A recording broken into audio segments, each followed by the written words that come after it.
The gift of Troy is a fabulous fabric from the land of the five rivers.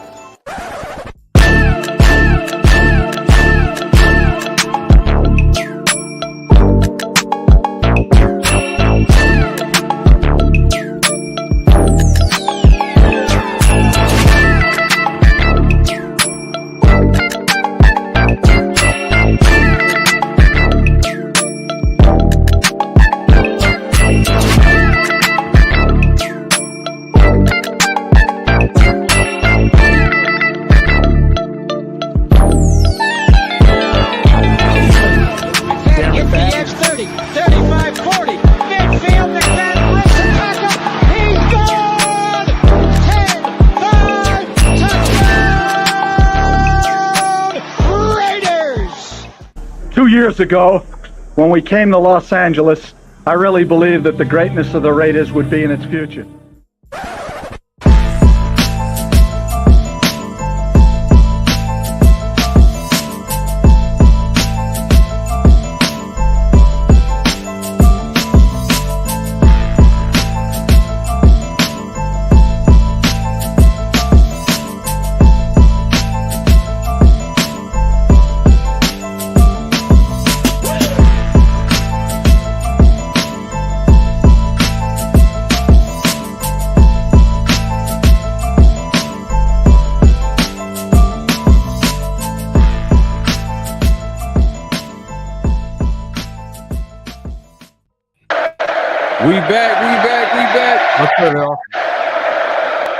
We back.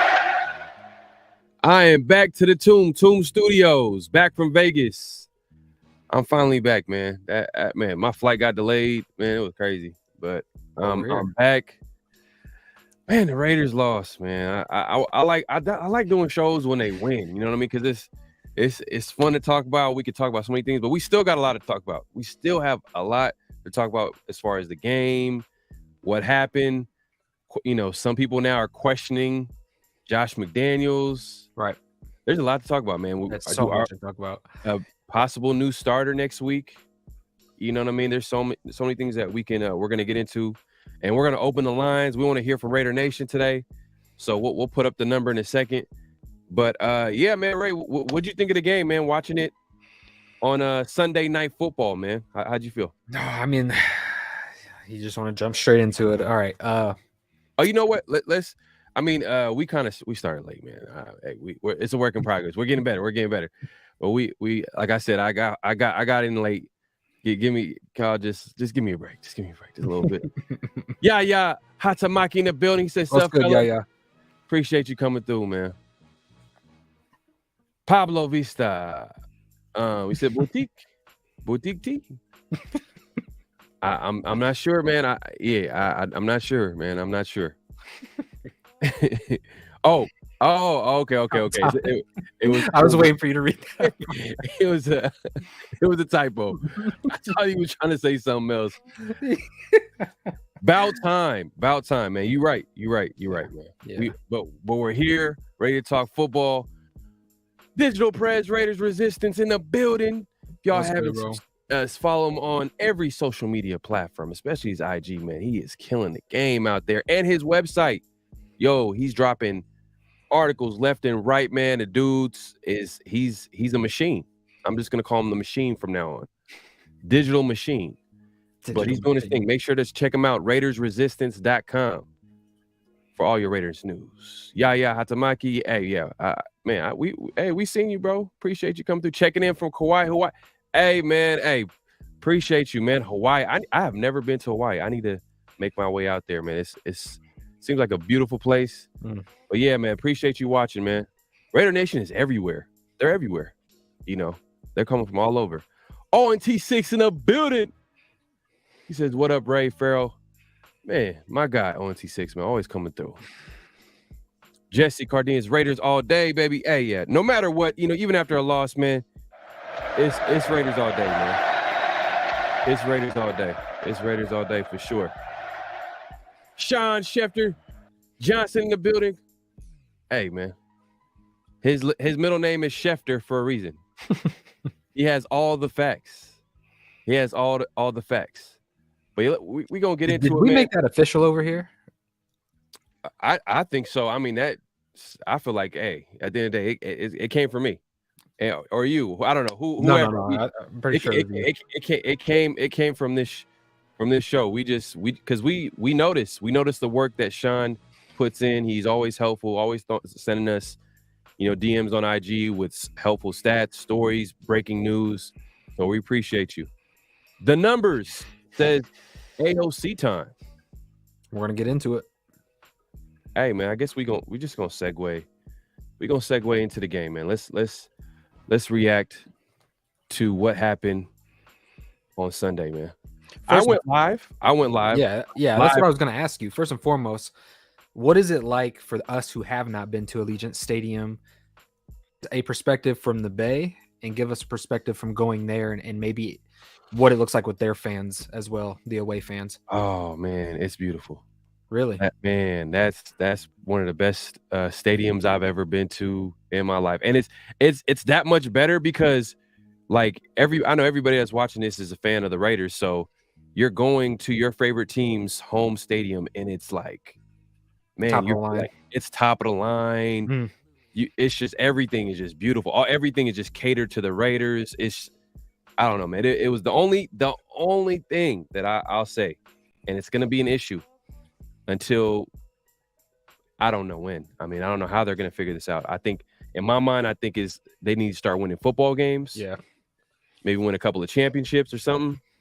But the opposing fan base, bro, I could hear them chant defense through the TV. Yeah, I was there. I'm like, this ain't right. and there was like Steeler fans all like over. I was like, and I was on the Raiders side. And it was still a lot of Steeler fans around me. But I didn't care. I was talking trash left and right.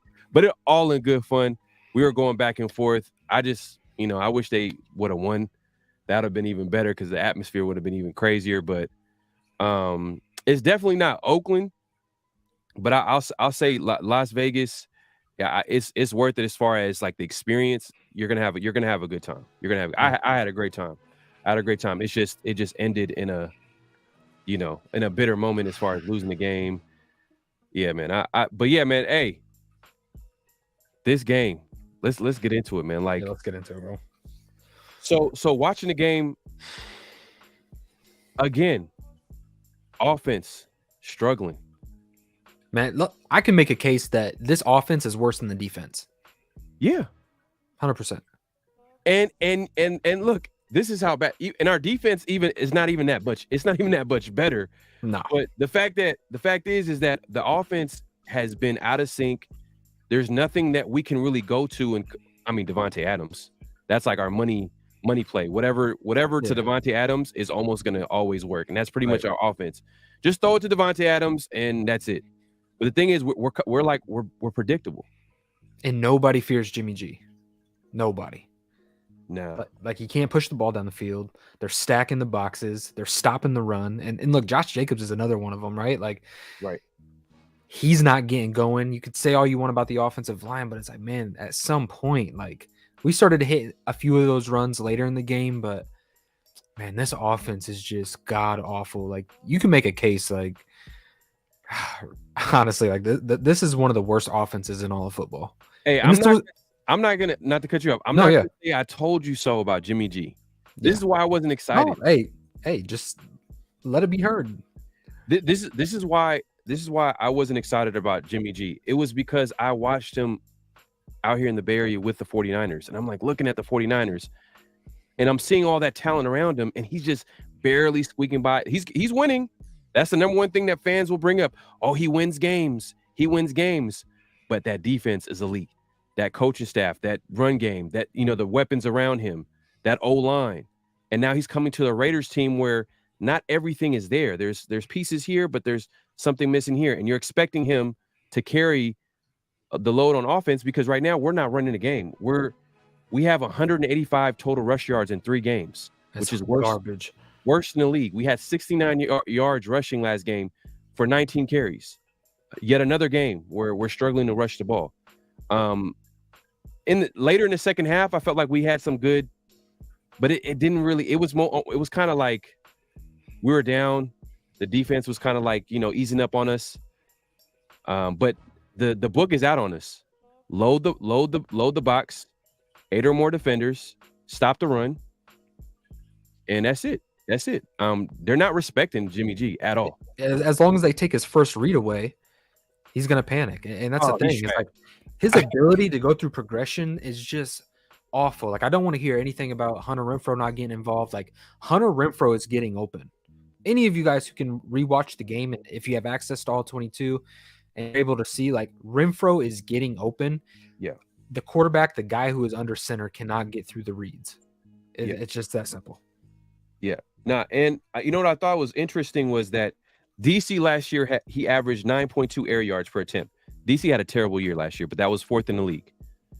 But defense has only played single high safety on 47.7% of their snaps, which is 29th.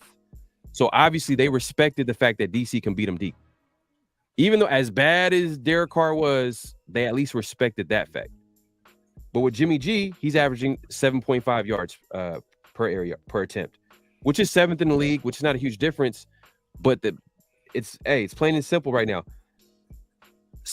They're playing single high safety in 54.5% of their snaps, which is 15th in the league. That's a big jump from 29th to 15th. And it's obvious. We're watching the game. We're looking at how much this run game is struggling.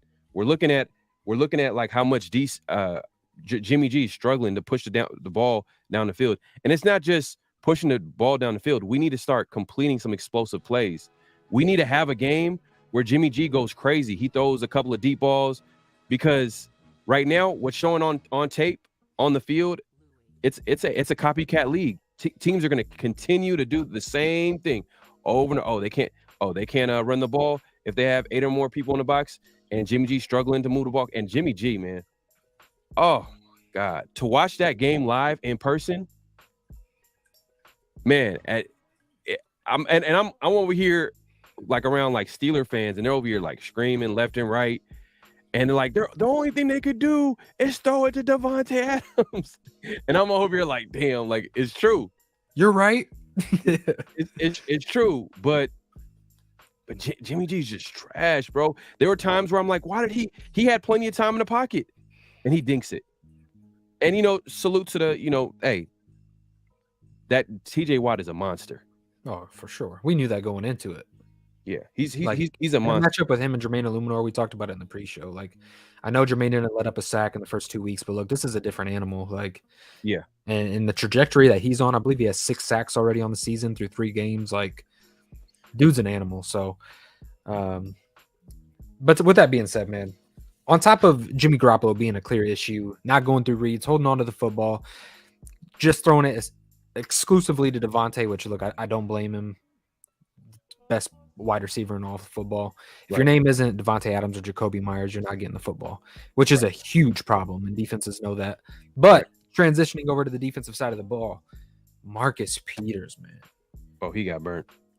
Not only did he get burned, but when you have a pass, like this is what the Raiders signed you for. When you have a pass fall in your lap, I mean, that was a pick 6. Like there was nobody between him and the end zone. Drops the pick 6. Now I think it was one of Marcus Peters' better game as far as tackling. Mm-hmm. I thought after he let up that big play, dropped the interception, he was getting involved behind the line of scrimmage. His tackling improved a little bit. So, yeah, I mean, that was an area that was all right. And you can make the argument, man, like the defense, though it let up the big play, outside of that, I believe they gave the offense every shot. Yeah. Yeah. We weren't able to convert. Yeah, no, I agree. I like watching the game. I didn't feel like, I know the defense is not there yet. It's like they have their own struggles, but this game, it still was winnable. Oh, 100%. It wasn't a situation where they were giving plays here and there. It was just the offense was so frustrating to watch. I'm like, why are we not running the ball well? Why are we not throwing it to someone outside of Davante Adams and even Jacoby Myers? Why is anybody else not getting involved? What's going on? And you start questioning things. And I think Raider Nation is questioning, like, is it a Jimmy G? Is it 100% on Jimmy G? Is it not having a run game? Is it also play calling? Some people are questioning the play calling of Josh McDaniels. Even a big part. Let's talk about it. I mean, at the time, it didn't really hit me, but after the game, I could see where a lot of people were talking about where, you know, Josh McDaniels didn't call a timeout, or he didn't go for it on 4th down. That's what it was. And they're down 8 points. He decided to kick the field goal to get down to 5 points, and then basically bet on the defense to. Hey, I'm not gonna lie. Actions speak louder than words. He lost confidence in the offense. Well, let's be honest. Like up until that point, he threw 2 picks. You have no run game. Like, granted, this is his offense. It's the guy that he brought in. This is all on Josh McDaniels as much as it is on Jimmy Garoppolo. But this is a perfect storm happening. Like, you're watching the collapse of the leadership and the offense, and what they thought was going to be the product on the field is not what's happening. And now the Raiders are like, oh, okay, like, what do we do? Because Jimmy G isn't the guy. The reality check is that he is not the guy. The system isn't running the way that Josh McDaniels thought it was going to be. Right. So now you're seeing the effects of that, and we're only into week 3, and it's almost like the wheels are starting to come off of the offense. And not only do fans recognize it, you've got to imagine that the locker room sees it too. Yeah. You heard? Did you hear Davante Adams' comments after the game? Yeah, I was going to ask you. So this is my question. This might be a little bit of a hot take, but do you think Davante Adams finishes this regular season as a Raider? I kind of like thought about it too. I was talking to someone about it. I'm like, I'm not sure. Like, because he's been talking about the Raiders' moves since the offseason. You guys remember, he talked about, you know, how he didn't really understand what the direction the Raiders were heading as far as moves. I'm paraphrasing.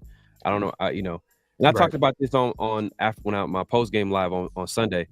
But you gotta question, like, is he gonna want to, like, if the Raiders keep losing?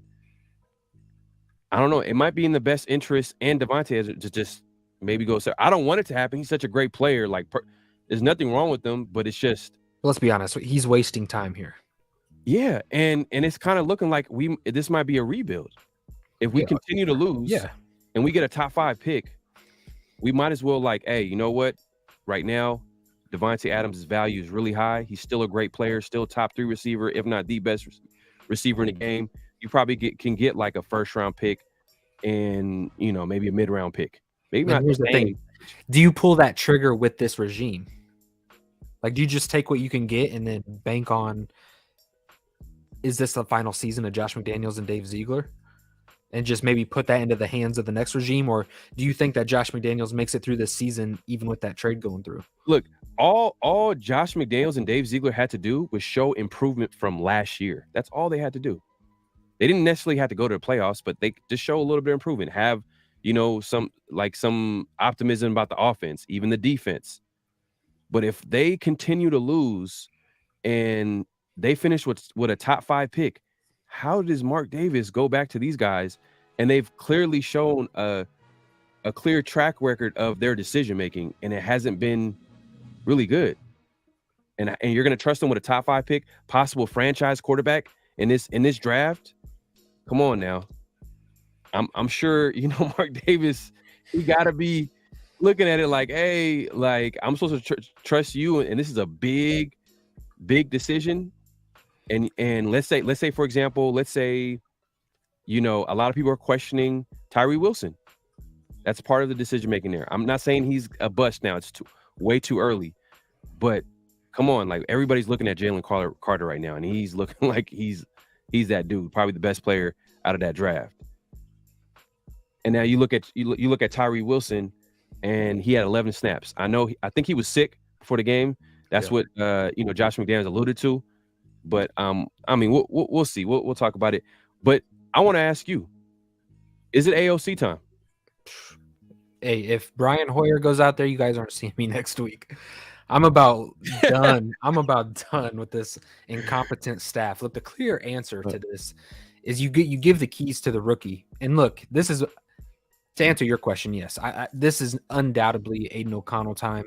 He gives you the best chance to win. I think that Aidan O'Connell is going to be the guy to see the field better. And that's kind of crazy considering Jimmy G is a 10-year vet.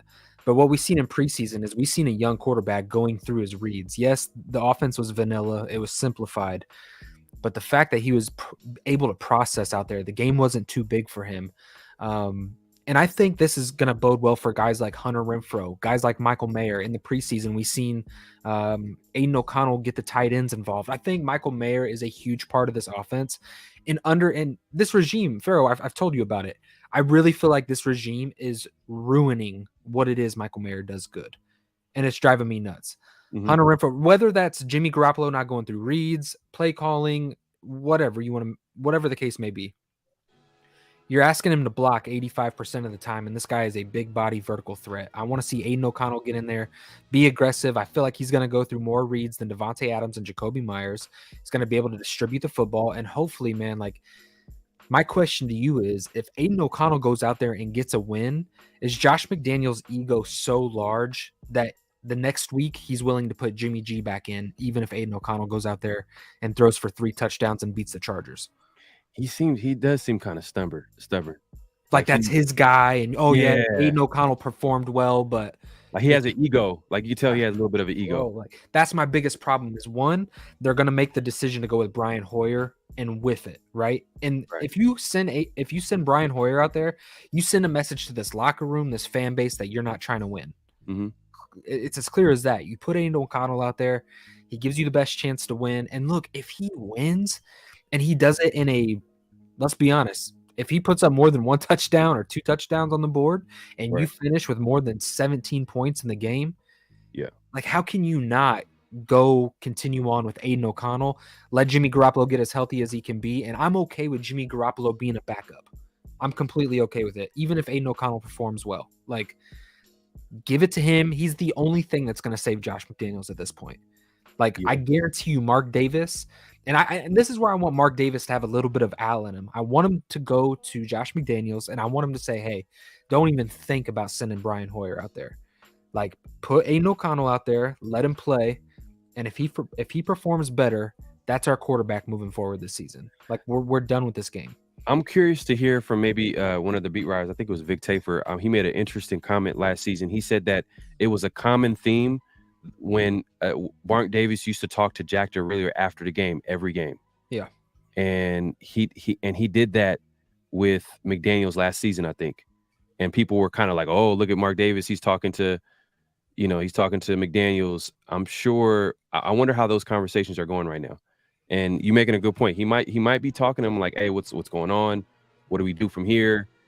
But look, before I get into this, man, hey, if you haven't already, make sure to hit that like button.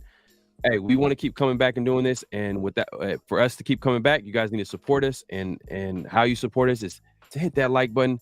Subscribe if you haven't subscribed. We're going live on both our channels. So wherever you're at, just subscribe to the channel. And then, hey, take the time to go to each other's channel. And like my channel is PharoahNFL. The guy across from me right here, Raider Ray, go check him out. Subscribe to his channel. And yeah, man, and hit that notification bell so every time we go live, you guys be notified. But let me get into this comment right here. And we'll talk a little bit more about AOC. T Severe. And this is when I brought up that big decision at the end of the game. Everybody's been talking about it. Everybody's been trashing McDaniels about it. At the time when I was watching the game live, I didn't really have a huge issue when he made that decision. And hear me out. The Raiders offense have been erratic the entire game until they made a little bit of a comeback. If you think about it, the defense kind of kept them in the game because Pittsburgh Steelers, they're kicking a lot of field goals. I know the defense is not perfect. They had some blown coverages. I'm not here to talk about that. What I'm saying is that offensively, the Raiders have they've struggled throughout the season and throughout that game. And I just think, and McDaniels, he explained it after the game. He's like, in his mind, he thought, all right, we could get it down to 5. He felt a little bit more confident in the defense to get, and T Severe is saying it's not losing confidence. It's a numbers game. If you score and get a 2-point conversion, you still need to stop because the game is tied and a field goal wins the game. It's a good point. This is just a matter of like the Raiders, at the end of the day, they lost the game. If you lose the game, no matter what, every decision is going to be critical. There's a lot of things I'll be critical of McDaniels of, but this one is kind of like, all right, well, what happens if he did go for it? And we didn't get it. would we be talking about McDaniels going for it? You know what I mean? I just think that's just my take on it. It's just it can go either way. There's a lot of things we can be critical of McDaniels, and I'm not a McDaniels guy at this point because he hasn't proven anything as a head coach. But I just think that people are kind of losing it over this one decision, and I just think that like there's so many other things that we could question. There were so many issues leading up to that point. Yeah, you know what I mean. And I was with you at the moment. I thought, okay, go for the field goal.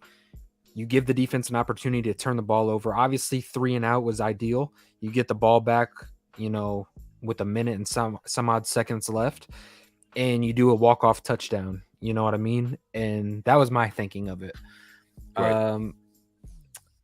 I don't know. Look, we can criticize this team, and either way you do it, up, down, left, or right, you're correct. Like, I cannot stand anymore when the Raiders overpromise something and underdeliver. Now, right. We weren't going into the season thinking that we're a Super Bowl team. There was no type of expectations like that. But this coaching staff has been preaching about these players. They've been preaching about creating turnovers. They've been preaching about how good Jimmy Garoppolo looks in this offense. You know how Hunter Renfrow is having a big mini camp and training camp, and they're going to utilize him more. And just everything that has led up to this season. And then you have fans like yourself, myself, tuning in, sacrificing all this time, man. You travel out to Vegas, and then you just get a crap product, bro. Like, it looks like there's no effort. The team looks like they've taken on the vibe of the head coach. There's no hustle.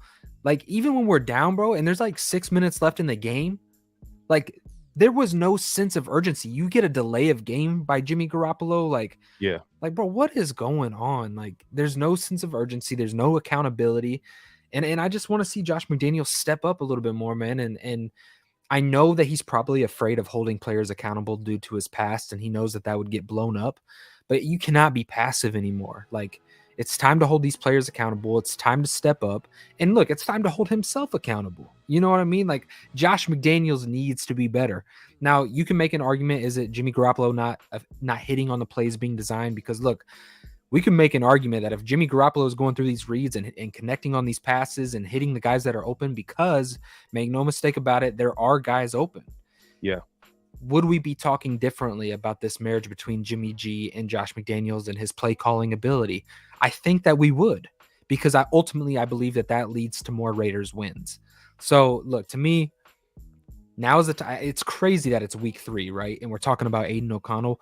But listen, we knew that this was going to happen at some point. It's just happening a lot earlier than what we thought, and not necessarily due to injury, but due to performance. Mm-hmm. Now, ironically, Jimmy Garoppolo finishes the game. Now he's going in concussion protocol. Ironically, even though he finished, that whole situation is weird in and of itself. But now is the time for Aidan O'Connell to come in, and this is Josh McDaniels' last chance to create an energy around this team and to rally around somebody. This is your last shot at getting a guy like Davante Adams to buy into this offense. If he can go out there and do that, he's had success with Mac Jones. If he can go out there and get a win with Aidan O'Connell, that's the only way I see him finishing this season as the Raiders head coach and even come close to a promise of coming back next season. Hey, don't you feel like they have a stat for everything? Like nowadays, this is like the stat-driven like league right now. Like, they have a stat for everything. Hear this one out. Raiders are the only team to attempt a field goal in the last 3 minutes of the fourth quarter when down by exactly 8 points, with less than 5 yards to go for a first down or a touchdown, since the 2-point conversion was adopted in 1994.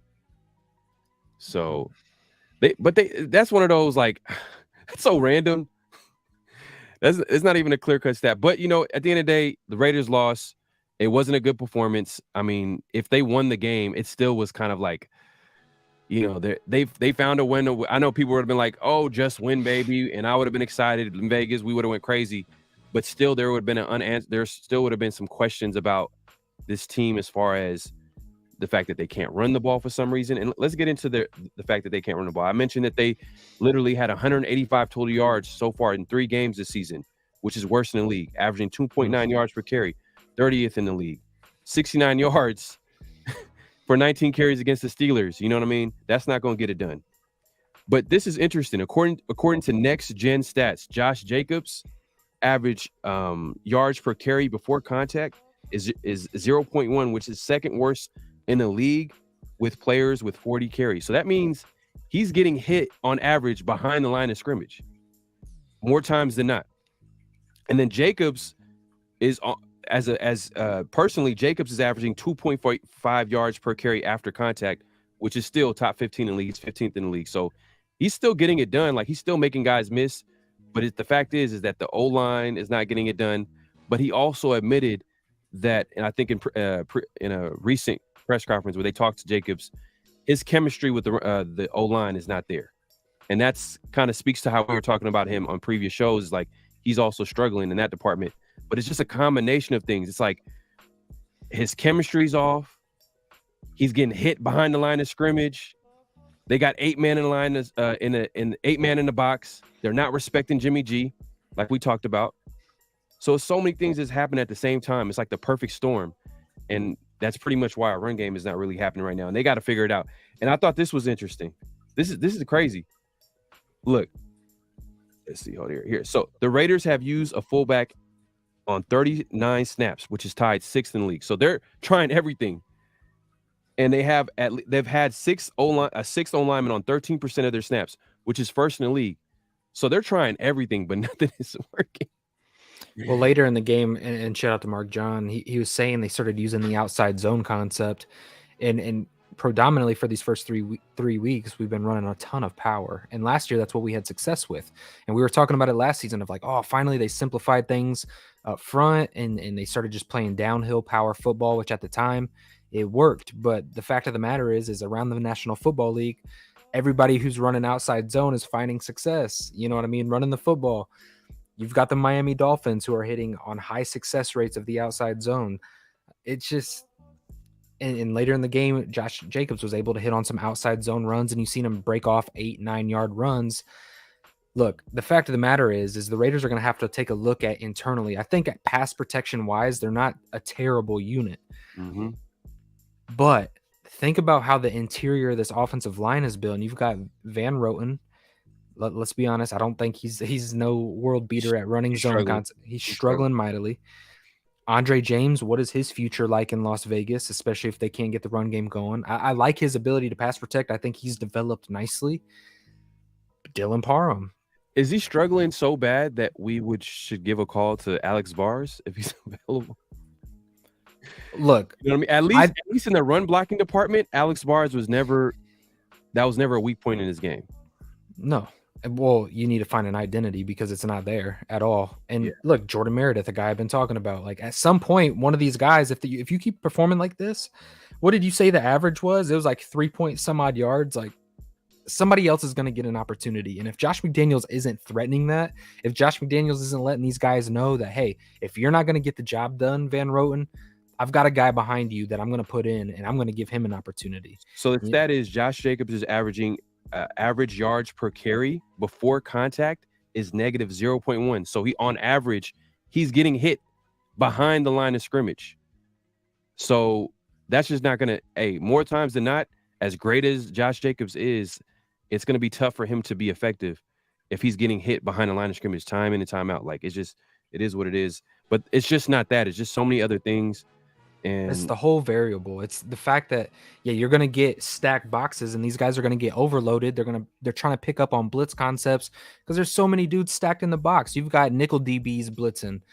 You've got linebackers jumping gaps. And Mark John was talking about it too. He was saying that from the ISO formation, you get a body on a body, but defenses are knowing that. So at the last second, they're running adjustments, and the linebackers are either sliding or they're doing an audible.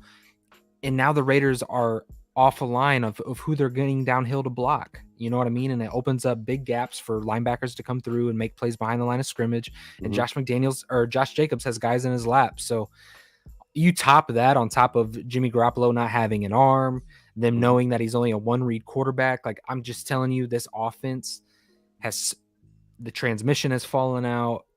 A wheel is loose. And it's happening week 3. Let me get to the super chat. Daniel Kim in the building, man. Appreciate you for the super chat. He says, salute to my guys. My money is on Aidan O'Connell. Raiders. Hey, I pretty much lost my voice during the game, man. By the end of the game, I was like, man, I was done. I tried to, I did do a live later that night, but man, it was a struggle. But going back to the Raiders, man, they're facing pretty much 8 or more defenders in the box, pretty much a loaded box on 30.1% of their rushing attempts, which is 27th in the No, that was last year. I apologize. That was last year. The Raiders were faced a loaded box on 30.1% of their rushing attempts, which is 27th in the league. This year, that's up to 39.7%, which is now 9th in the league. So the Raiders got to figure out that problem. If they want to get the run game going, they're going to have to figure out manufacture some plays to hit some players deep, because the defense is given, they know what they're going to be doing. So they're going to have to figure out a way to hit a big play to push on a consistent basis. And hopefully it happens this week, because I think Raider resistance, my guy Digital Press said that Vic Tafur pretty much announced that he's doubtful. Jimmy G's doubtful to play this game. So this might be, I don't want to wish injury on anybody, but I'm saying this might be a blessing in disguise in the fact that, like, we might be able to see AOC early on in the season. And why not do it when you can still capture the season, right? Yeah. Like, why not do it if Aidan O'Connell even gives, look, there's moments in a season where an offense just needs a spark to get going. Aidan O'Connell can be a spark, especially if he flashes. Like, remember when Jarrett Stidham came out last year and he got that start and he went and just slung the rock all over the field on the 49ers, and just it created excitement and it created a buzz. And that is what I'm looking for Aidan O'Connell to do. These defenses aren't prepared. This gives Josh McDaniels a chance to come in with a game plan that's fresh. It's new. You're hitting things differently. Get Trey Tucker involved, Hunter Renfrow, Michael Mayer.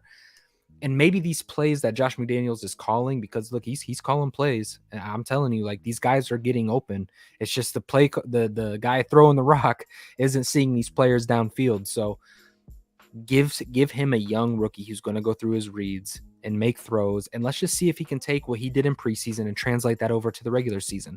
It's a huge jump in talent. And the Chargers are not an easy feat. You know what I mean? Like, that's going to be a tough matchup. You got Derwin James back there. You've got a Khalil Mack. I mean, they've got talent everywhere. So, but the fact of the matter is that you can go into this game with a fresh game plan and take shots and be aggressive and give this offense something that it actually needs. Yaya Hatamaki said sad stats. Yeah, man, it's sad, but they have a clear problem, and they're going to have to figure. They get paid the big bucks at the end of the day, so they're going to have to figure it out. But I was like looking at this. We knew, but just the fact to put it on, just put everything down on a piece of paper and see, like, oh, okay, like, wow, they're struggling in this department. Wow, teams are doing this. It was kind of interesting, but yeah, I'm gonna be excited for AOC time, man. Hopefully I don't see Brian Hoyer. Well, that's what I was gonna ask you. What does that mean to you if they send Brian Hoyer out there? If they say that Brian Hoyer is gonna start the game? Did you hear McDaniels' comments when Vinny Monsieur, one of the beat writers, asked them a question, asked them, the possibility of, maybe, seeing, Aidan O'Connell out there and letting him be, letting this be a good experience to evaluate the talent. And McDaniels had like a smart answer. He was like, oh, well, this, we're not gonna treat this as preseason. We'll look at this and yada yada yada. Like ego, bro. Yeah, ego. He just thinks his guys are gonna go in there and he can take these old savvy veterans and just turn them into Tom Brady.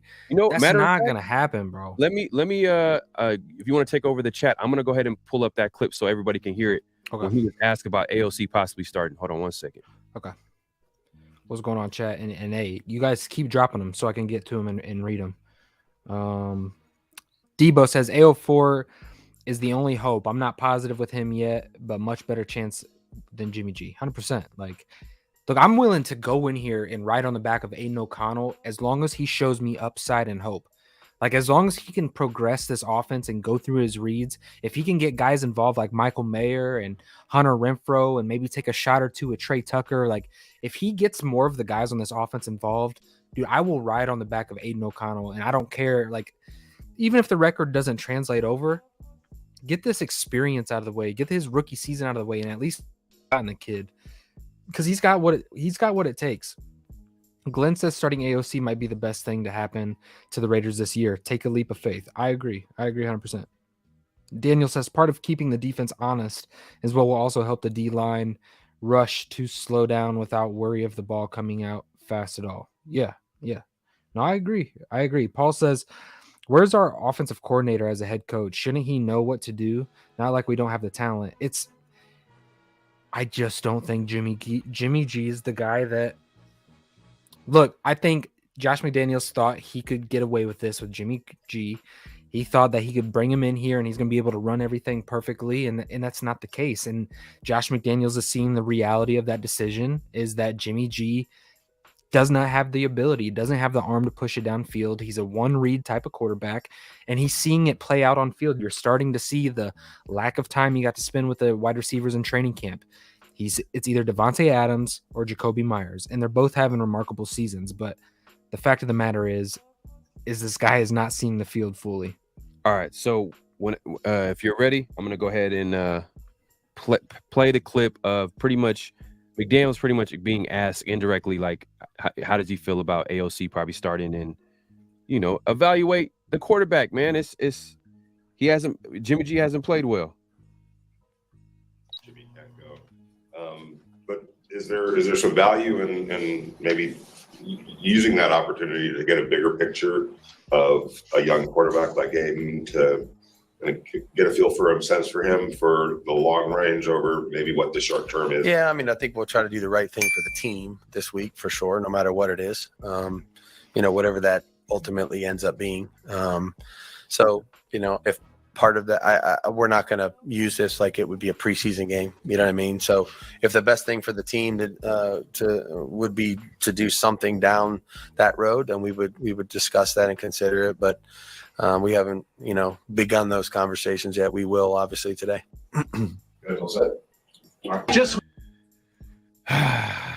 But hopefully we see if we see Brian Hoyer next, I think Raider Nation. And it's going to be being played. It's another home game for the Raiders, but it's going to be played against the Chargers next week. And, it's going to be plenty of Raider fans there. No, and to play devil's advocate, this also could just be him deflecting and not letting the Chargers know who's going to start. You know what I mean? True. It's those precursor answers. Look, to me, it would be shocking. One, if the locker room said that, Coach, I want Brian Hoyer to go in there over Aidan O'Connell. Yeah, that would be shocking in and of itself. And two, to really to sit there and him say, like, we're going to do what's best for the team. If you genuinely think Brian Hoyer is what's best for this team, like, Mark, make the call now, fire him, get him out of here, gut this entire thing. Yeah, because Brian Hoyer, this isn't the way. I wanted to read a comment. Hold on. Yep. Here it is. Adam Stevens. And I appreciate you for pulling up, man. If you guys haven't yet, smash the like button, subscribe to both channels. Your boy Q from the Locked On Raiders was saying that McDaniels would need to send out Hoyer in order to keep the locker room happy. And sending Aidan O'Connell would not be okay with Adams. Thought that was... See, that is opposite to how I feel, to be honest with you. Like, sending out Brian Hoyer does not give the message to me that he's going to go out there and win a game. I think everybody knows that. Like, I think the Chargers want Brian Hoyer to go out there. If I'm the Chargers and I'm Staley and I'm fighting for a job, please send Brian Hoyer out there. You think they're going to stack the boxes now with Jimmy Garoppolo? They're begging Brian Hoyer to throw the football. Like, let's not do this. I don't agree with that take. I have a ton of respect for Q, but man, I couldn't disagree with that take more. But let's just play the other side to it. Do you think there's something that we don't know about AOC that's holding him back? Obviously the coaching staff is not comfortable with him even being the backup. They don't even want him to be the backup. And maybe he's not maybe he might be the next guy up. It's just that Brian Hoyer is a guy that, he's that coach on the field. He knows the offense. He's that veteran. That's why he's on the roster. But like, is there something that we don't know about AOC? Like, is he not that good? Like, is there something that he's not showing the coaching staff? Well, let's be honest. I mean, he hasn't taken a snap in a regular season, and these coaches value guys that have experience. Right. They value Derek Carr. They value a 10-year vet in Jimmy Garoppolo. They love them some Brian Hoyer for God knows what reason. And then, so you have AOC who doesn't have any reps. And look, that's understandable, and I get that. And this is a tough offense to understand. But man, this is one of those weeks. Simplify it for him. Do what you did with Mac Jones. Like, what was it? Mac Jones had like the 9th ranked offense or something his rookie year. Just it was something like that. Don't quote me on it, but it was up there, and they had production. You've done it before. If you're this head coach, this quarterback guru, take Aidan O'Connell, who was a highly sought after pick in the draft. You know what I mean? He wasn't a first round draft pick, but people thought highly of him. If he would have came out the year before, people think he was either a second round talent, potentially even a first round talent. Right. Go out there and see what he can do. Quit trying to elevate everybody to what your game is. Like, quit. Put these guys in position, simplify this offensive scheme if you're running with Aidan O'Connell, so he can go out there and just play ball and have fun. Let these wide receivers go out there and have fun with a rookie and sling the rock around and make plays. Like, not everything has to be the smartest guy on the field. Because let's be honest, he's not been the smartest guy on the field for a while now. I believe his record is what? 7-13 as a Raiders head coach. You're 0-4 in primetime games. Like, quit trying to be cute. Let's go out here, simplify the game, and let Aidan O'Connell see what he can do. Raider Ray says Patriots got lucky with Brady. Maybe we'll get licky with the licky. Pause. Lucky with AOC. I'm just gonna assume that's a typo. But yeah, man, maybe hey, might as well. We might as well evaluate it. But let's get into it, man. It's that time. Stock up, stock down. Let's talk about it. I mean, and then you know what? I'm gonna also open up the lines too as well. Let's open up the lines, man. So if y'all want to call in, let us know your thoughts. You know what I mean? Let us know how you feel about the Raiders at this very moment. After the game, what do you think about the Raiders Steelers moving forward? AOC time, Jimmy G, McDaniels, you name it. The defensive coordinator, Patrick Graham. Do you think defense? It doesn't matter. We can talk. We're going to talk about the Raiders, Chargers. We can get into that as well. Just let us know your thoughts, man. You see the number, and it's going to come across the 628-333-9343. Again, the number to call in is 628-333-9343. But yeah, man, like let's just start with the positive. Let's start with the positive. And it's probably not a whole lot of players that you could put here after losing a game that they probably should have won at home against the Steelers. But who do you have in the stock up section? Well, it's kind of hard to find a few guys, but I think who improved from the second week against the Buffalo Bills, I thought Nate Hobbs improved a little bit. He came down with a big stop at the end of the game to give the offense an opportunity. That was a big time play. So I thought Nate Hobbs improved in coverage compared to the Buffalo Bill game. So that was a little bit of a positive that I got to see. Obviously, and look, the other two are the obvious guys because this game, there was just hard to find anybody with the stock rising. Davante Adams, I feel like he had his coming out show, primetime football, 178 yards, I believe, 2 touchdowns. But he was the offense. So Davante Adams doing Davante Adams type of things. It's just a shame that the Raiders team is what it is right now. And also, I thought Jacoby Myers coming off of a concussion. I mean, Jacoby Myers is, Pharaoh knows I was extremely high on him, but he is as advertised. Like, he is the perfect Robin to Batman on our offense. And everything that they're wanting to run, the dagger concepts, attacking the ball outside of the numbers. I thought he had that toe drag swag catch that was real nice during the game. Like, Jacoby Myers is a solid number 2. And look, I'm gonna be honest with you, Jacoby Myers is a better wide receiver than Hunter Renfrow. So the fact that he's getting target share, he deserves it. Like, I think Jacoby Myers is just a better number 2 than what Hunter Renfrow is. With that being said, Hunter Renfrow needs to get involved in this offense, and it starts with going through your reads, progressing through reads. Right. So man, I had Jacoby Myers up there. Stock down. Let's state the obvious. We've been talking about it all show, right? Jimmy G. We don't need to go into it. We've spent a ton of the show. It is what it is, man. 5 touchdowns, 6 picks. We're week 3. You're in concussion protocol. Raiders are sitting at 1-2 in a desperate game against the Chargers.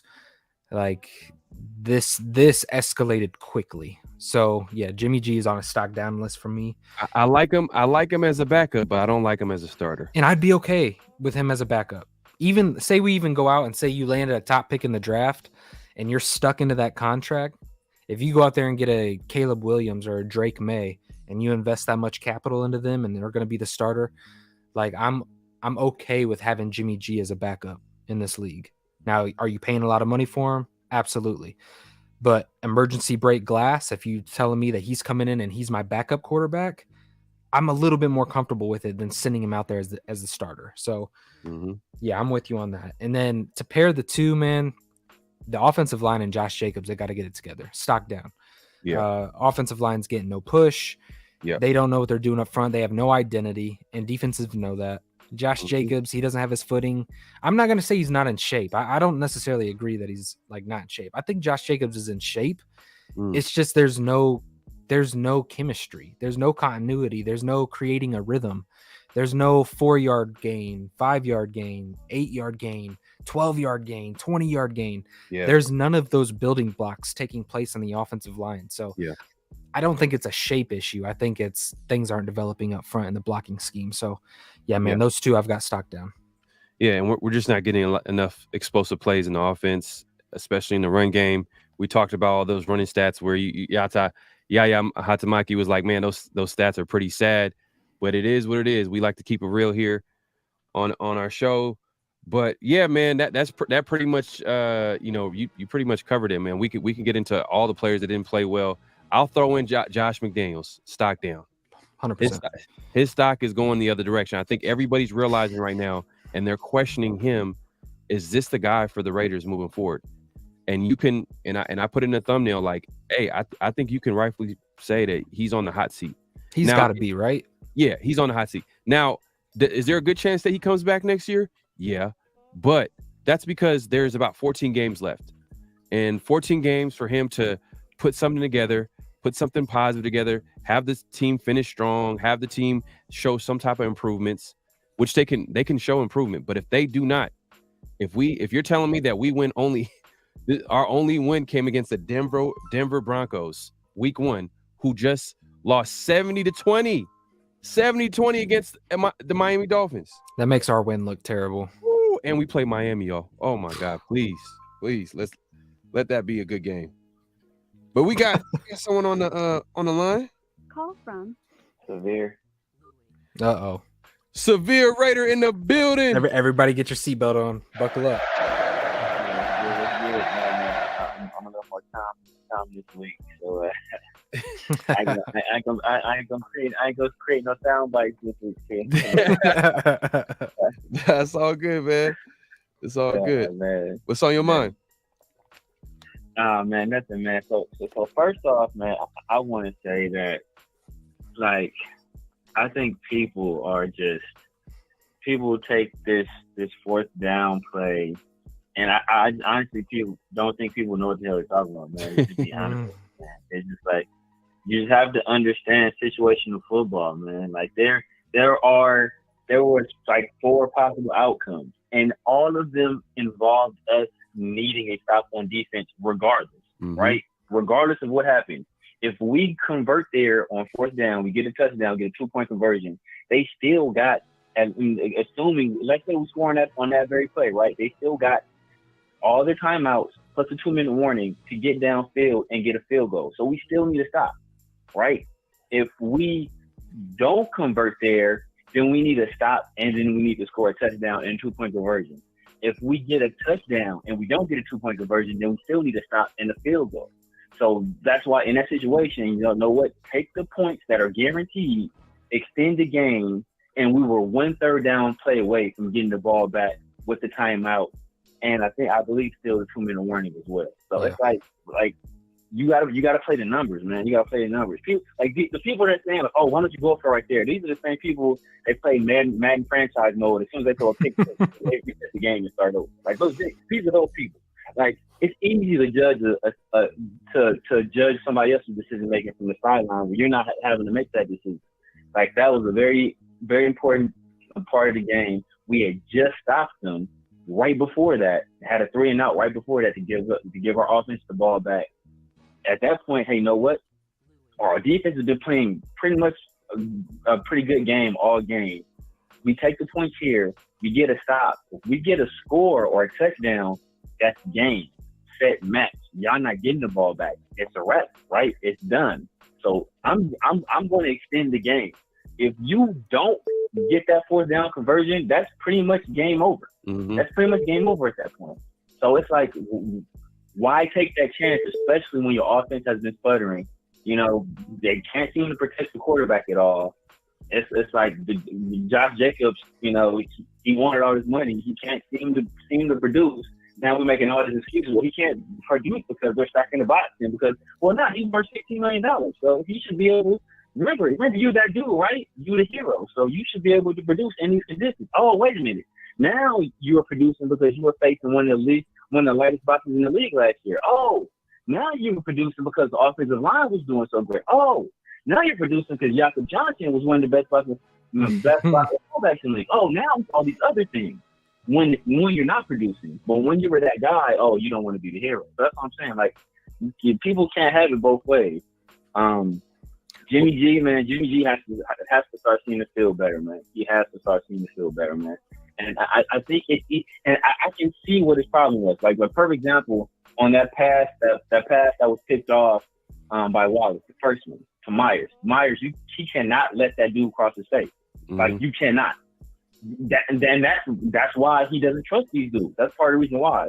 Because in that situation, it has to be an incomplete pass, or it's a Myers catch. You cannot let that dude cross your face for interception. You can't do that. Like, that's basic football. You don't let that happen, and he let that happen, and that cost us. A turnover right there. Yeah. So it's like, you know, like I can see why he's not trusting this dude because like, bro, like, this is basic stuff. Like, I shouldn't like. This is not something that should be having to be coached into. You should know, like, yo, this defender cannot cross my face under any circumstance. So I either have to get up and meet this ball, or I have to make sure if I see him making a play for it, I make sure that he doesn't get the ball at all. Like, that's the only two options, and he didn't do that. So. Well, I would agree with that, except also, like, yeah, on that one play specifically, that pick. But when you go back through the other plays too, like, I mean, we have to be honest that Jimmy Garoppolo's got to see, and I know you said it, but Jimmy Garoppolo has got to go through his reads better. Like, we're talking about Hunter Renfrow not getting involved and having 3 catches. Like, a lot of that is on Jimmy because Hunter Renfrow has been open. No. There's a lot of concepts going across the middle of the field that he's gun shy. He's hanging on to the football, and then he'll check it down to Josh Jacobs, or if it's not Davante or Jacoby, nobody's getting the ball. So yeah, Jimmy has to be better in the system. And that's the, I don't. People talk about like going to the middle of the field. Like Jimmy has no problem. Like, perfect example, it's fourth down in the first quarter. He throws a deep ball in the double coverage to Davante on 4th down for a touchdown, right? So, and that's another thing. People say, oh, what Josh McDaniels doesn't trust his offense. Well, at the 32-yard line on 4th and inches, we do a play action pass to Davante in the double coverage, and we complete it for a touchdown. Nobody was saying we're scared to go for it on 4th down at that time, or no, Josh McDaniels doesn't know what he's doing right there. Like, people look at the result of the play and then they judge the play based off that instead of, was this a actual good play? No, it's people funny. Say, oh, Jimmy doesn't want to throw the ball downfield, but Jimmy's throwing the ball downfield in the double coverage to Davante Adams for a touch. Like people want to have it both ways. You can't have it both ways. Is he going through his progression properly? I don't think so. I don't think he's seeing it like he needs to see. I think some of that is still having to be deprogrammed from the offense he was in, and he hasn't had enough time on task. In this offense, even though he had experience in it, I still think some of it is still like going through that deprogramming process. No, it's funny because when I was at the game, like, I didn't feel like, oh man, what was McDaniels thinking for not going for it? Because I was like, there was a part of me I was like, he should have. Is he really not going to go for it? But in my head, I'm like, all right, I see what he's trying to do here. He's trying to kick it 3 points, down by 5, get a stop, and then just go for the win. Get the ball back and try to go for the win. That's the logic. All you need is a score. Yeah, that was the logic. All you need is a score. Yeah, but what everybody else was saying was that, oh, how do you not go for it when you're that close to scoring? And on top of that, you're betting on this defense, which is historically not going to get any type of stop against any type of offense, even the Steelers offense, who, look decent against them.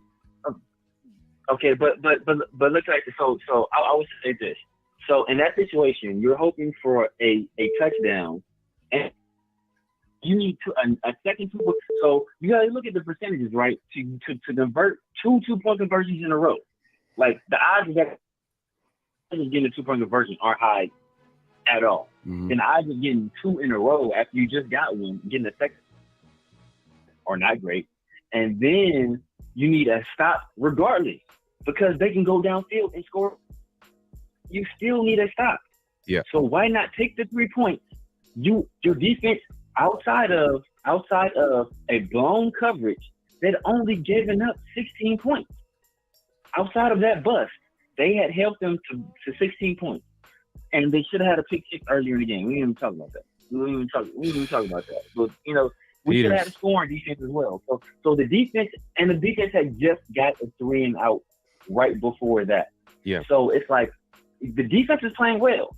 At that point, if you get the field goal, you get the ball back. All you need is a touchdown. Yeah. And you're up. And by that point, you have killed a bunch of clock. And during that, your drive, the Steelers are probably calling their timeouts because they're trying to preserve some time on the clock for if you score and they get the ball back. It's kind of, they're depleted with timeout. So it's like, bro, like people don't understand what goes into these decisions. All they see is what they want. They want their team to be ultra aggressive. Like, let's say if we would have went for it on 4th down and didn't get it, they would have criticized the play call. it's because we lost. It's because we lost. It happens all the time. Every time, if you lose, whoever the coach, the quarterback is going to get the most heat. If you win, someone's going to get the most credit, which is the head coach or the quarterback, right? We know how that goes. But T Severe, we got a lot of people calling in. Any last thoughts, man? Moving forward, what do you want to see? Do you want to see AOC next week? If it's between the two, I'd rather see AOC. Might as well see what you got, man. I think, man, it's early in the season, man. We're 1-2. I'm not hitting the panic button yet. But Josh has to be better. Jimmy has to be better. Like the entire team has to be better, man, basically at this point. Yeah, man. Nah, no doubt. It's not just a one-man team. There's a lot to it. But we appreciate you calling. Hey, it was nice meeting you on Sunday. Man, hey, T Severe could be a wide receiver for the Raiders. This dude's like 6'3", 6'4", bro. Dang. This dude's huge, man. Like 6'4", 215, bro. Dang. Yeah. Hey, man. 6'4". My bad. 6'4". We gotta get Ray out there, man. We gotta get Ray out there, man. Yeah, we'll get out there. Man, everybody that's in the chat that always tunes in when we go live, man. We would love to see you on Sundays. We just got to coordinate it. We're gonna figure something out in the future where we get everybody to meet up. But yeah, we appreciate you calling in, T Severe, man. Appreciate you, my guy. Yeah, appreciate you, bro. Have a show, man. Yeah, brother. All right. All right, Ray. Yep. All right, man. That's T a good Severe. call as usual by T Severe. Always. Hey, I'm spamming the panic button, by the way. He said he's not hitting it. I'm spamming it right now. Hey, we had a couple of callers call in. If you want to call right back, the lines are open. 628-333-9343. As you can see it on the screen. Call in. Let us know your thoughts, man. I know you had something to say. Call in, man. We would love to hear from you.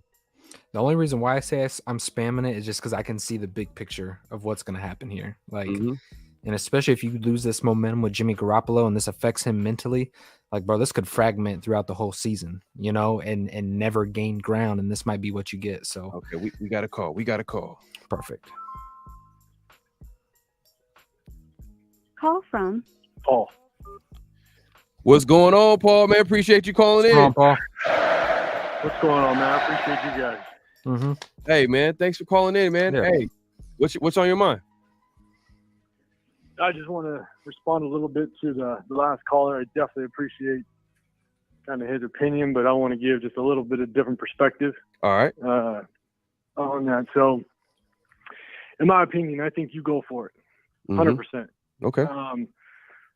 One, because it wasn't 4th and goal. It was basically 4th and about 3. Right? So we're sitting on basically around the I think it was like the 7-8 yard line. Right? And so when it comes to the Steelers on defense, what's your number one goal? Keep them out of the end zone. Right? So we got this guru of an OC, right? You got a ton of talent. Right. And the last caller, you said all you need is a touchdown. Well, we all know, unless you're Miami, right, touchdowns are few and far between. You know what I'm saying? So it takes a lot of effort. It takes a lot of perfect execution to be able to drive down there and actually score a touchdown. Yeah. So those Steelers are most likely to hang back. They're going to make sure you don't get in that end zone. So at the very least, you try to get that first down. Right. Get that first down. That gives you 4 more shots to get in that end zone. Yeah. And you get that 2-point conversion. And if you don't get that first down, our defense did pretty good the majority of the game, and now you're pinning an offense that's pretty trash. They weren't very good. They're not a good offensive squad. So what they're going to end up doing is trying to just fight their way out of the end zone in hopes that they create some space, they punt that ball, and now we're back at ground zero. We're basically in a touchdown and potential 2-point conversion. So in either way, we need a touchdown. So, and just to add to it, there's a lot of making up Josh McDaniels has to do from last season, right? We lost 6 double-digit leads last year. He needs to prove that he can actually run an offense successfully throughout an entire game. And I know it's early in the season, and I understand that, we have a lot of time, at least left in this season, but I don't think McDaniels has a lot of time to be able to prove himself to the nation that he's the right guy. And that moment right there was a moment that he could have proved it. He could have said, I spent the entire offseason paying a crap ton of money to these offensive guys, kept bringing in a ton of offensive free agents, which I don't know why we brought in 20 million receivers over the offseason. To use 2 of them? Yeah, he spent a lot of time, a lot of money bringing in these guys, right? And then we spent our 2nd round on a tight end. We spent our 3rd round on Trey Tucker. We put all this investment in the offense, and you're telling me that we can't get 3 yards for a first down or potentially finish off that drive with a score? Like, to me, that could have been a defining moment that could have proven a little bit more where you just said Josh McDaniels' stock is down. Yeah. I think to the nation, if he would have scored in that moment, that would have rose his stock substantially, especially coming off of an ass kicking from the Bills. Yeah. And now that Broncos win does not look as impressive as we thought. I think that's kind of one of those moments that McDaniels could have been like, look, this is why I brought my guys in, because we can finish this. Mm-hmm. And that could have changed the momentum of this offense for the season. Remember, like Jack Del Rio back when we went for 2 against the Saints, and it just kind of set the tone for the season. And I think Josh McDaniels was preaching the aggression and putting teams away and going for their throat. And I think that was one of those situations where he could have kind of been a man of his word and kind of pulled the trigger and kind of lived or died by the shield. 100%. Look, right now, going into the game, the Raiders were one of the worst scoring offenses in the league. I just looked it up right now. They're number 3 in the league right now. They're averaging 15 points a game. 15 points a game. We're 3 games into the season, about to be almost a quarter into the season, and we're averaging 15 points a game with Davante Adams, Josh Jacobs, Jacoby Myers, Hunter Renfrow, all these weapons. And we're not seeing it. We're not seeing it right now. That the offense has been a huge disappointment. The run game not being there has been a huge disappointment.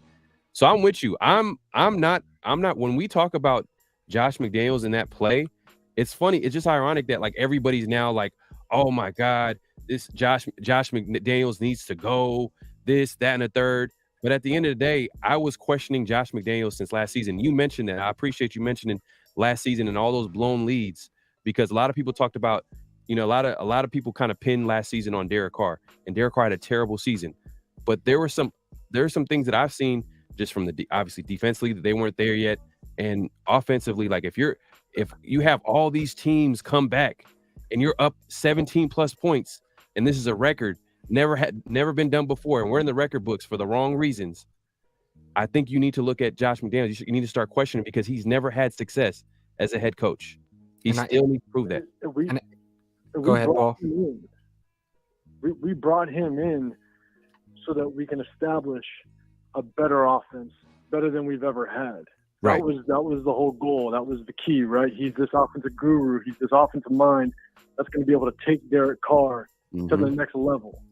And the thing is I understand everybody has their systems.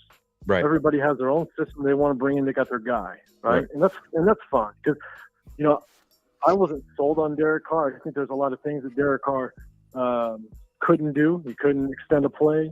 He couldn't scramble. He broke under pressure. If damn near defensive lineman breathed on him, he kind of crippled. So, but at the same time, Carr did a lot of good things, and I think he was kind of dealt a shitty hand because he had 4 different offensive coordinators, 4 different head coaches. Tell me the last quarterback that's ever succeeded in that type of environment. So don't get me wrong. I think it was good that we maybe moved on from Carr, but I can't stand the fact that it's McDaniels that's moving on from Carr.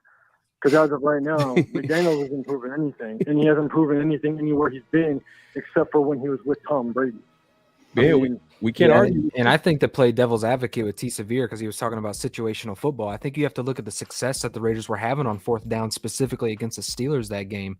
And the fact of the matter is this team has not been able to put the ball into the end zone.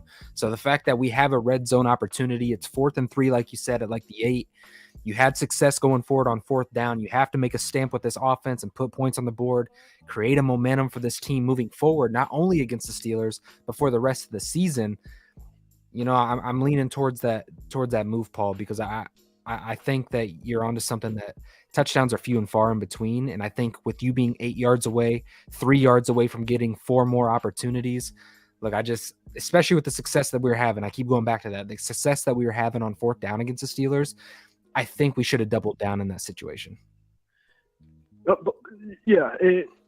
I think also, if you look at when the fourth quarter started, and it was a 4th and 5 situation, and we went for it when we were only, I believe we were on like the 22-yard line. It would have been a chip shot for Carlson, right? We got one of the best field goal kickers in the league.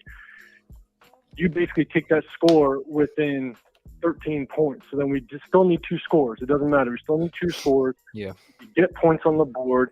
You get some momentum. Your defense now sees you got points on the board. So that gives them a little more motivation. But we went for it on 4th and 5 and didn't get it. And to me, I'm sitting there going, that was just mismanagement. You've got to get points on that board, especially when you got 3, possibly 4 more possessions in that game, and your defense is doing a good job. You take those points, especially when it's a chip shot for Carlson. So I just think across the board, there's a lot of mismanagement going on in the game, and that's on McDaniels. That's on him. And so, well, let's also be honest too, because this defense had a shot at the end of it, and we're talking about all these situations, but the reality of what actually happened is the Raiders defense didn't get that stop. You know what I mean? Regardless. So if the Raiders, if every situation that we're talking about plays out anyways, and then the Raiders don't get that stop, like I believe they converted on the 3rd down and it ran the clock down before the 2-minute warning. And now all Pittsburgh has to do is run it twice and the game is over. That situation happened. So regardless of any of these other outcomes, if the defense doesn't get that stop on that 3rd down, then everything that we're talking about, right, would be a house of cards. True. No, I agree. I think it's because of what happened, it's hard to really pinpoint, fingers here and there, but we kind of made it easy on the Steelers, right? The Steelers just had to get that 1 first down in order to do it. You're putting the defense in a situation to where now if we did score and get the 2 point and it's tied, the Steelers only have to make a field goal to win, but now they most likely got to travel 30, 40 yards to get in field goal range in order to make that happen. But instead, they just had to get a first down. So I agree. At the end of the day, I hate that it looked like there was some miscommunication on that play where Epps clearly turned around and was not happy with somebody. I think it was actually Hobbs. But there was some miscommunication on that play, and they got the first. And trust me, I was dumbfounded as to kind of what was going on that play. But look, at the end of the day, I think on that 4th down, it was an opportunity for McDaniels to kind of make a statement with this team, with this fan base, and justify the moves that he's made. Because if you ain't confident on making 3 yards to get a 1st down to give you some extra plays or even scoring that play, to me, that just shows you don't got much confidence in your personnel. Hey, Paul, So, any last thoughts going into next game? Do you want AOC playing next week? I hate to see a rookie come in this early. I'd love to see him to get at least a minimum of 6 games of sitting on the sideline and kind of studying and being in that room with the quarterbacks. But I think if Jimmy G can't go, let's put it that way, I think we need to see AOC, because I think McDaniels has to prove that he can win with his guy, that he can start to gain some momentum with the guy of his choosing. Because if he can't, if he's got 12 games, 13 games to prove something with AOC, then he can maybe win himself another opportunity next year. Yep. But if he craps the bed and AOC ain't who we think he is, and this season continues the way it is, but Aidan O'Connell is actually in the game, I think that's the deciding factor. You cut the cord on McDaniels and say, experiment over. So I think we need to see him.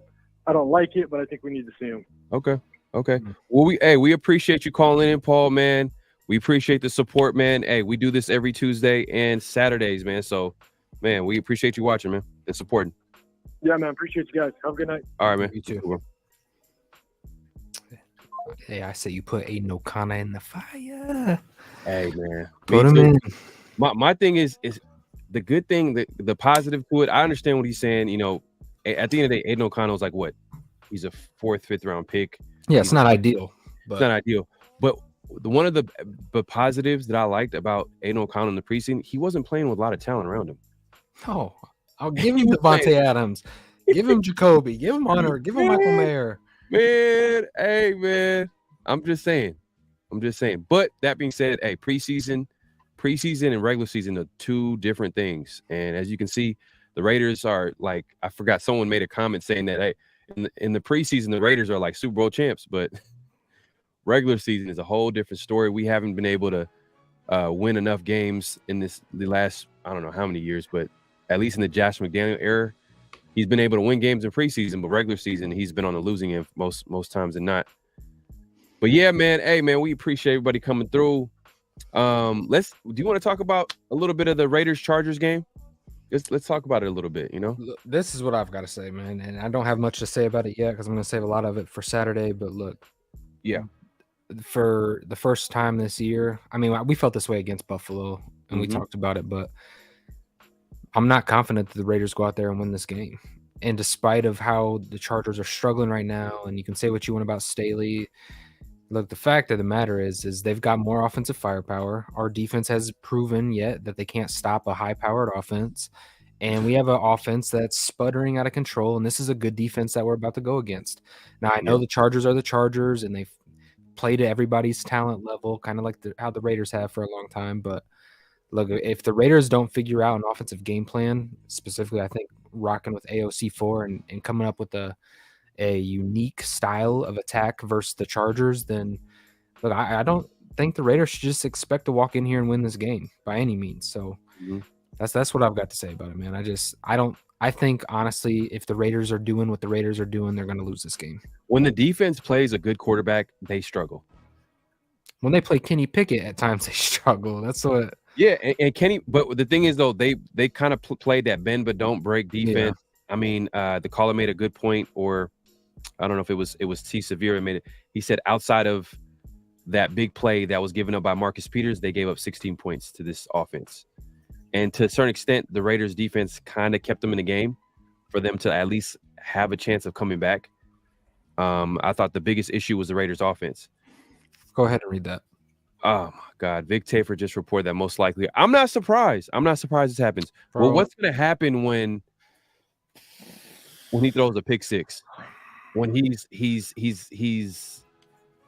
struggling. Y'all are about to just make me quit everything. But yeah, I'm not surprised that's gonna happen, man. Because the way he answered that, the way he answered that question, and the way the preseason unfolded. You remember when it was bro. He's not trying to win. He's not trying to win. If Brian Hoyer is a quarterback, bro, he's not trying to win. I don't get this, bro. Like, how long are we going to be so incompetent? How long are the Raiders going to make these stupid decisions? Like, we spend so much time talking about this team, and it's obvious, man. Like, fan base should not be giving you tips on what is right for the team. Like, Brian Hoyer, I don't care if it's for one game. You genuinely think Brian Hoyer is going to go out there and beat the Chargers? Come on, bro. Like, yeah. Well, Ray just, he kept it simple. He said, at least we'll have a home game. Yeah, but I was in Las Vegas. That's supposed to be a home game, but it was like, man, it was so many Steeler fans, man. It felt like almost like a road game. That's how crazy it was. This almost feels like McDaniels is like throwing the middle finger up to Raider Nation by starting Hoyer. That's what. How do you not hear the fan base asking for Aidan O'Connell? And if it's just one game, what do you have to lose by putting Aidan O'Connell out there in fear of him going out there and performing well, and then what your boy that you brought in isn't the guy, and now you have to move forward with Aidan O'Connell because now the fans are really going to be coming after you. You know what I'm going to hate? You know what I'm going to hate? I don't want Aidan O'Connell come on the field and Davante Adams is not there anymore, because it sends a message. They know that Brian Hoyer is not going to go win a game. Like, you're going out there to lose. You're putting your team out there to lose. In no world does Brian Hoyer go out there and, bro. Yeah. This is why it's so frustrating, man, covering this team, because it feels like you just spin your tires in mud. Like, you talk about the solutions. It's tangible. It's there. You at least have an opportunity with Aidan O'Connell. And look, this is just a report. Vic Tafer, they don't have he has inside scoop for sure, but we'll see. But look, if they roll out Josh McDaniels rolls out Hoyer, bro, I don't even know how I'm gonna come on here and react to a game. Yeah, man, that's gonna be a tough game to watch, man, because he has to be is he the oldest quarterback in the league? I think he might be the oldest. It was obviously Brady. But he's up there. He'll be one of the oldest quarterbacks in the league for sure. I can't take it, man. I don't know how people can just like support this team like that, bro. Like, we've done this for so long, and now it's just like, bro. I hope it's wrong. I hope Brian Hoyer. Bougie says, question would be, would Davante be okay with AOC starting this Sunday? Why wouldn't he be? How are you just feeling like stock up on Brian Hoyer? Like, if anything, it's a wash. Like, if you're gonna lose this, like, you're losing this game with Brian Hoyer. With Aidan O'Connell, I'm saying there might be a chance. Like, it's a wash. Like, if Jimmy Garoppolo's gone for a game and you're pretty much thinking ideally we're gonna drop this game to the Chargers, bro, get Aidan O'Connell out there and let him see what he looks like with actual talent around him. But I don't think McDaniels can handle the fact that if Aidan O'Connell goes out there and wins or even performs good, say he has 2 touchdowns and no picks, and it comes down to the wire and even the Raiders lose, but he shows optimism and he reads the field better than what Jimmy G reads it. Can Josh McDaniels swallow his pride and go with the guy who's better? And I don't know, man. I think Josh thinks he's smarter than everybody else, that he can make it work with Jimmy G because he's some guru. And we're going to sit here and we're going to waste another season and we're going to lose Davante Adams. That's just what's going to happen. But my thing is like, you drafted AOC, so he is your guy. He's a quarterback that you evaluated before the draft. You would think. He was a guy that you wanted to get, but obviously not too early. You got him at the right spot, whatever that means, but they got him. He played well in the preseason when he did play. That's why earlier when I asked that question, I was like, is there something that they know that we don't know about AOC? Is there something that he is struggling at that, obviously your point was that he doesn't have the experience and they value experience. I get that. If every quarterback has struggled with Josh McDaniels at this point, So is it all of these quarterbacks that are struggling, or can Josh look himself in the mirror and say, hey, I need to simplify some things. I need to get these guys so they're not thinking, that they're quick with the ball, they're making quick decisions and quick reads, and stop trying to be the smart guy with this complex playbook that takes 5 years in the system to understand. Like, I'm so tired of this ego. It's like, do you want to win football games, or are you worried about everybody looking at you saying you're the smart guy? I'm tired of it, bro. Like, like you just said, Aidan O'Connell should be your guy, right? Like, you drafted him. You're this quarterback guru. You should be looking at this as an opportunity to say, hey, this is why we went out here and got this guy. Let's go see what he can do. It's just, bro. No, I don't know, y'all. If Brian Hoyer starts this game, I don't even know how I'm going to come on here next week. It's driving me nuts. Well, you're going to come on here if they win. If they win next week, then that's going to even be more. Look. To me, I think it's gonna. I don't want to see. I want to see AOC on the field, but I want to see him with Davante Adams on one side.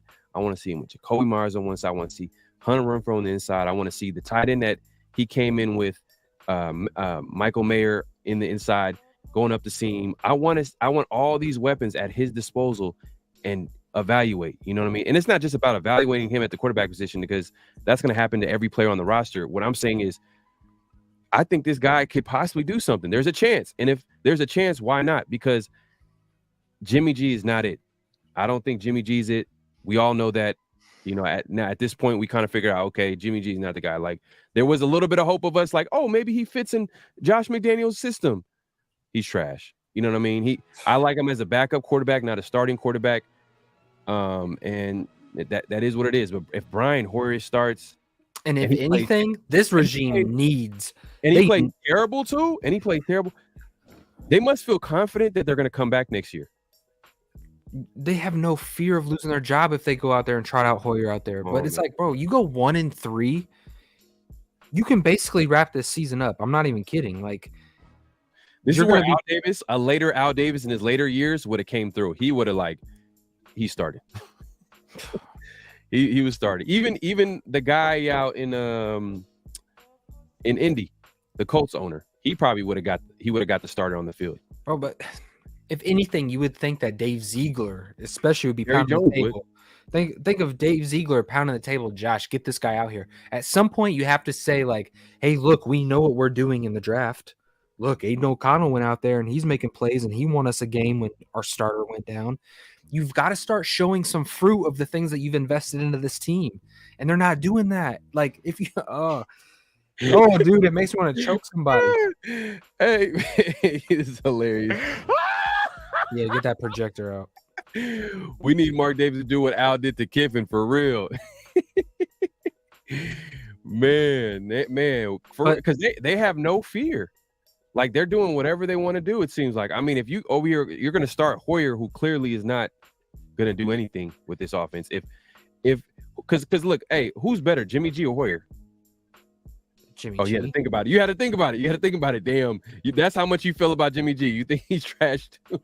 Yeah. Well, yeah. But look, do you see McDaniels making a change of bitching Hoyer if he's stinking it up? Look, why give him the opportunity to stink it up? Why go down 14 points? You know what I mean? Or whatever the case may be. I'm just throwing a number out there. But why give him the chance, man? Like, use Brian Hoyer to get Aidan O'Connell prepared for this game while Jimmy Garoppolo's out. Right. Let him be a companion, a clipboard, going through defense, going through film of the Chargers, and let this be a learning experience. Josh McDaniels, if by any chance, by the grace of God, you hear this, put Aidan O'Connell out there and let Brian Hoyer help him on the sidelines, and we will respect you just slightly. The fact that you're willing to go out there with a rookie and just seeing what he has. You send Brian Hoyer out there, it's a middle finger up to the Raider fans. Everybody's clamoring for Aidan O'Connell. They want a spark. They want hope. If you put Brian Hoyer out there, you've raised up the white flag. You know what I mean, for the season, in my opinion, because you're just going to toss this game in the trash. You're literally sending your team preparing all week, traveling 52 other men out there, and you're saying we've put up the white flag this week. Is there a possibility that, okay, let's say Hoyer starts and then for whatever reason the offense is ineffective and then AOC comes in? Do you see that happening? Because I could see that happening too, but I don't know, man. Why do that? Why would you do that? I don't know. I don't know. One, you're taking number one team reps away from Aidan O'Connell throughout the entire week. Yeah. It's stupid. Like, if you bro, this whole situation with Hoyer, bro, is about to make me put my fist in. Yeah, because you know what I could see happening too is that, all right, Hoyer comes in, he plays, they lose some games. Jimmy G comes back, lose some games. Adams gets traded, and then AOC comes in, and now AOC's playing with guys that are like, I mean, they're good, but like they're good because they have that number one piece, and everything just works. Well, you just set the whole season on fire with that one. Oh man, let's just let Aidan start. Let's just see what that looks like. Like, because all those hypotheticals could happen, and it could be a disastrous season. But man, let's just Mcdaniels just start with letting Hey, you're kind of talking. You know how you're basically kind of thinking like you're thinking that they're probably gonna tank. Yeah. if Hoyer starts, you're thinking tank season. If anybody genuine, like, okay, we've seen a sample size of 3 games, and it's just 3 games. I'm not gonna overreact. But what I'm saying is consistent themes are popping up on tape. You guys, let's put this in perspective. We're averaging 15 points a game. And we just we beat a team that just got 70 put up on them. We just lost to a 31st ranked Steelers offense that had no identity. That was garbage, dead in the water. The only thing that they had was defense. And you lose that game. Like, what is it going to look like when we play Miami? What is it going to look like when we play Kansas City? Mm-hmm. What is it going to look like when we play these teams? The Bengals, and I know the Bengals are struggling, but you guys know what I'm trying to say. Even the Chargers have the ability to put up 35 points. Yeah. They've just been losing close games. So, man, defense is gonna struggle. When they play a good quarterback, it's Rap City, because all they do is play zone. So it's like, man, if they're not gonna be playing any type of man-to-man coverage, and change it up with a good quarterback. Here's the thing, T. Severe. I don't think that they would turn on him. I think that they turn on you if you send Hoyer out there and he has to go against Bosa and Mac. Bro, there's no hope. Like, Aidan O'Connell, we're at least like, okay, you gave the young guy a shot. We've seen what he looked like. And look, if he goes out there and stinks it up, then put Hoyer in. That's Hoyer's role. Hoyer's role should not be to go out there and start this game. It should be to guide AOC. If AOC goes out there, throws 2 picks, we're down 14-0, and you're like, hey, he's just not seeing it, then put Brian Hoyer in. We were going to lose that game. That's Brian Hoyer's role. So I see it flip, T. Severe. I see, bro. No, I get you too. That makes more sense because Hoyer's a veteran. He's a career backup pretty much. He has experience coming into games, and just being a spark and just running the offense well, and with the starter being out. So I could see that being happening. I think they should do that, but I don't know, man. The way he answered that question, it was just like, hey, look, like, y'all not gonna tell me what to do. Like, I'm gonna do what I want to do. And I don't know, man. I'm trying to hang on. Like, I'm trying to hang on and just be optimistic. But if he sends Brian Hoyer out there, bro, I'm done. Like, I'm not defending Josh anymore. Like, this is it, bro. It's down to like 1 week. Yeah. Nah, I feel you, man. I've been told you. This season was wait and see. It was wait and see the whole time. I wanted to see something from Josh McDaniels. I wanted to see something from this offense, this defense. So far, they haven't proven me wrong. Like, Josh McDaniels is still a question mark at head coach. He's a great offensive coordinator, but as a head coach where he has all these responsibilities, he hasn't figured it out yet. It's just not. Sometimes some people are not good head coaches. Sometimes people are good at one thing, and that one thing is being a coordinator. That one thing could be whatever. And in Josh McDaniels' case, I think he's just a good coordinator, and I think the Chargers have that problem too at head coach, Brandon Staley, and it's ironic that we're going against another head coach who kind of both fan bases are looking at their head coach like, man, we need to get these guys out of here, man. They're more talented than us, way more talented. So Brandon Staley, that's his thing. They got way more talent, but the thing is, we have talent too, on a lot of it on offensive side of football, and we're struggling. I literally just pulled up how much we're scoring a game. 15 points a game. Yeah, it's garbage. Bro, it's garbage. Like, we're not to think that Hoyer's going to move this football down the field with no running game. Like, you thought it was bad with Jimmy G. Put a way worse version of Jimmy G out there. Right. there you go. There's Brian Hoyer. Sounds like a great time. Sounds like I want to go buy a ticket to go watch that game. Yeah. Like, come on, bro. Yeah, man. Hey, Raider Man 81 says, even if we tank this regime, we'll screw up the draft pick. That's my thing. That's what I'm saying.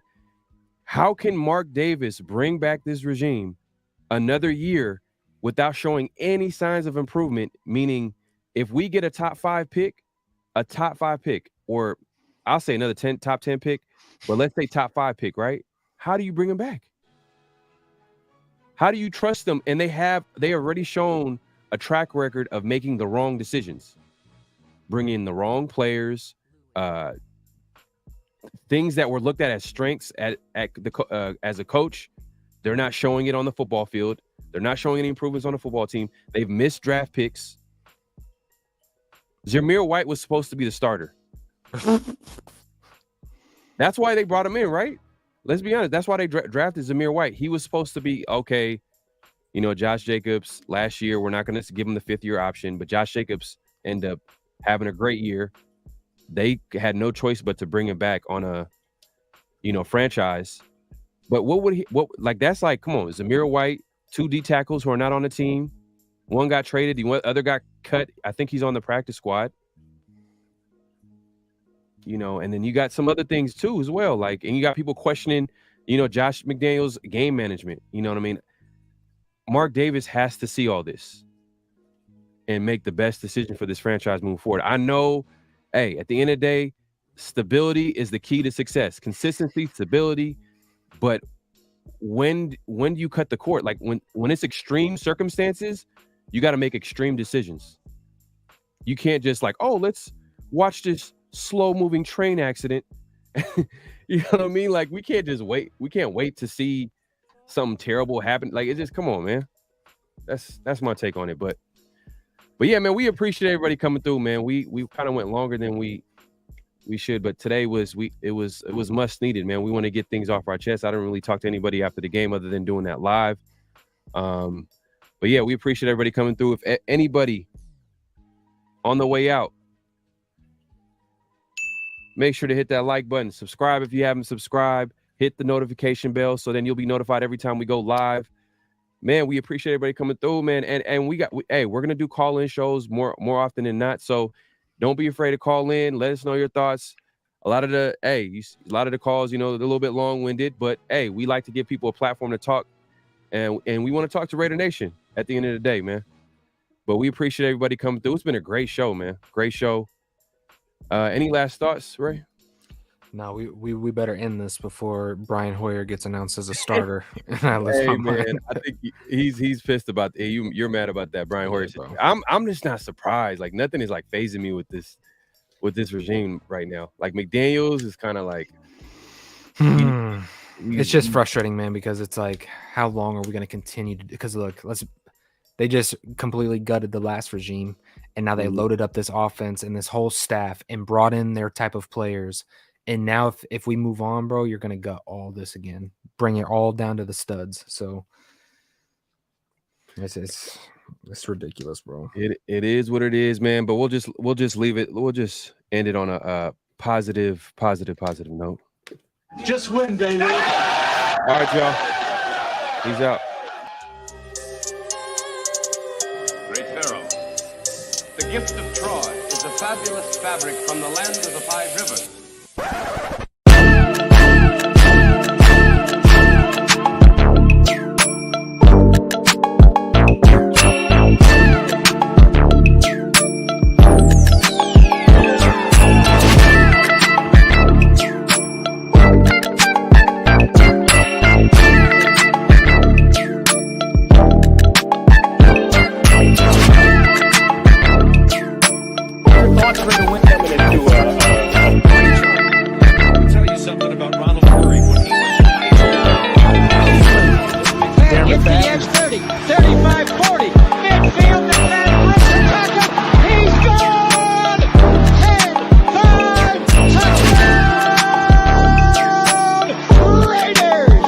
Believe that the greatness of the Raiders would be in its future.